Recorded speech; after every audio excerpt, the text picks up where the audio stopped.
Hi everyone, welcome back to my channel. My name's Molly. I'm a mum here in the UK of 2 children. My husband and I have a biological little girl who's 4, and this year we brought home our son through UK adoption.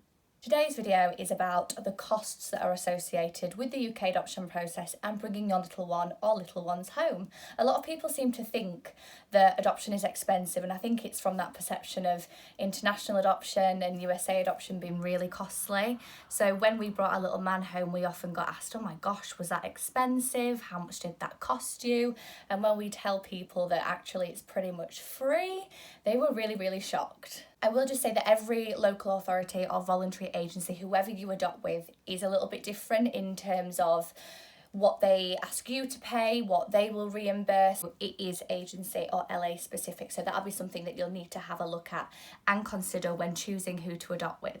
Me and my husband did traditional domestic UK adoption. We didn't do inter-country adoption. That's a whole different ball game. So if you are interested in inter-country adoption, this video is definitely not for you because I'm aware the costs are not the same. So for domestic adoption in the UK, adoption really isn't expensive at all. The first cost that me and my husband did pay was an admin fee to our agency.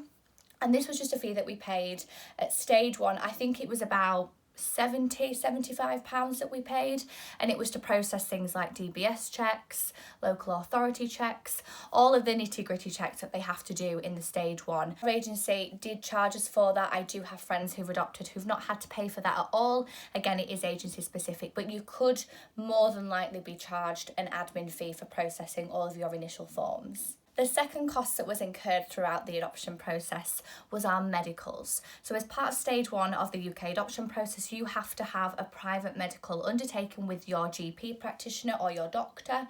And this again is different for us. Our agency did ask us to pay for this.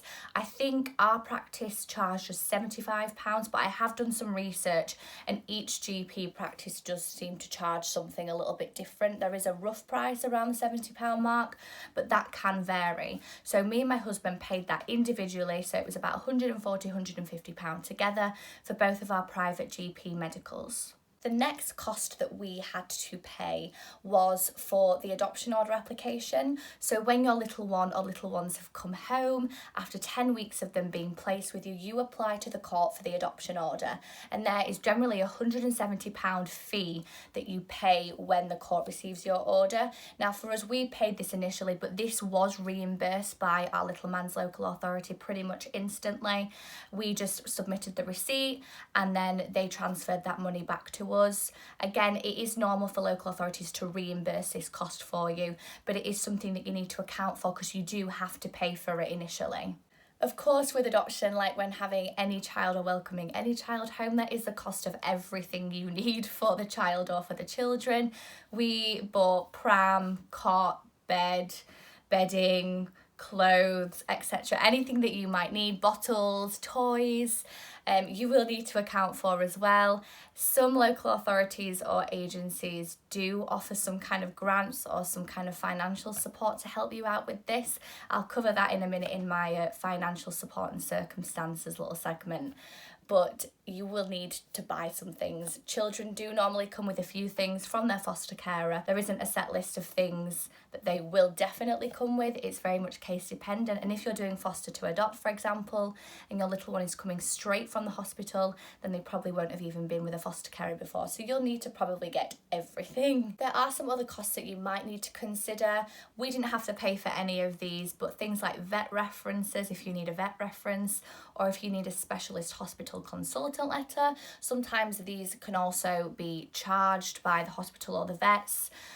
So just bear in mind that dependent on your personal circumstances, if you need to get any additional references from anywhere else, then you might need to pay some additional fees. But overall, our adoption journey has not been expensive at all.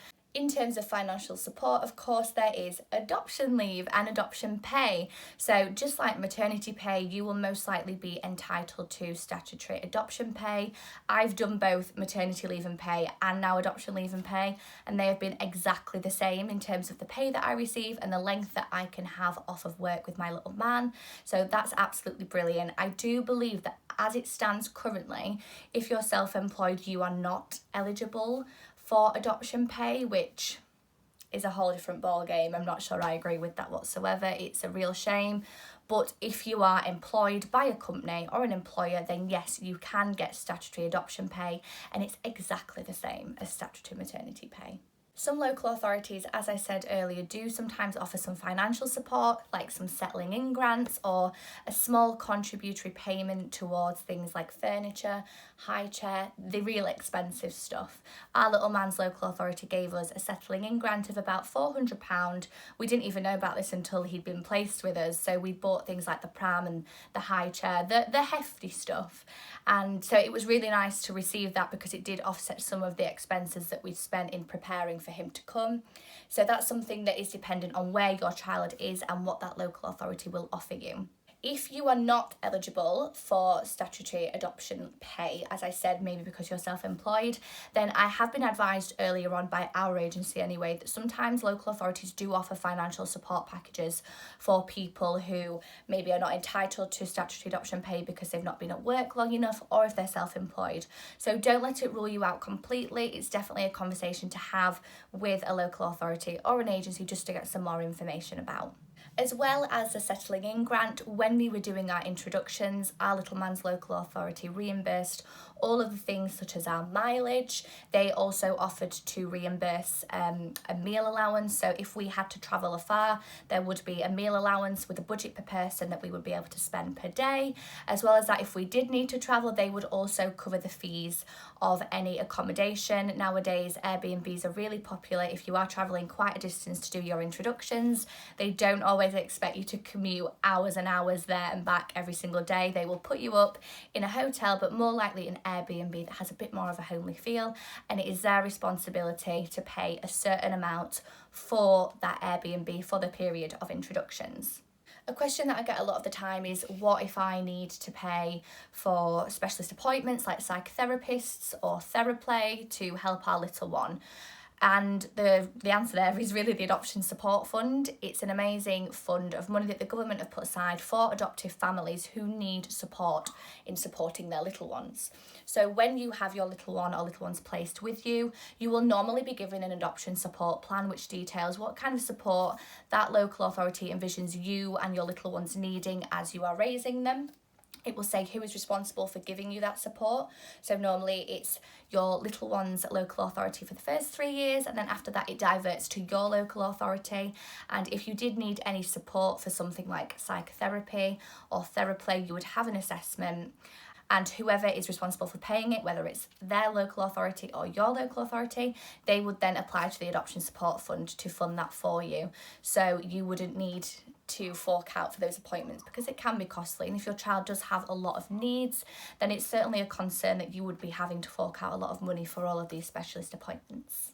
And I do just want to point out that people have a conception that you pay for a child, and it's really not the case. All of these fees that you pay are paying for a service that are helping you in the process of adopting your little one. So in no way are you purchasing anything to do with a child or buying a baby, as some people call it. No, just no. So that in a nutshell is everything we paid and all of the support that you can receive as part of the UK adoption process. I think we're really lucky to be in the UK where there is so much financial support available and where the adoption process really doesn't cost a lot. I have friends overseas who, you know, for them adoption would be absolutely extortionate. And it is a myth that adoption is expensive. So if you are considering adoption and you are one of these people that thought it is going to be really expensive and that's put you off, I hope this video has eased your mind a little bit and given you some peace in moving forward in that journey for you. Please don't forget to subscribe to my channel for more adoption related content. I hope that you're finding the videos useful. I absolutely love making them. It's wonderful to see so many of you responding to comments, and if there are any videos that you want me to upload, then please just suggest them to me and I will add them to my list. Thank you for watching, guys. Bye.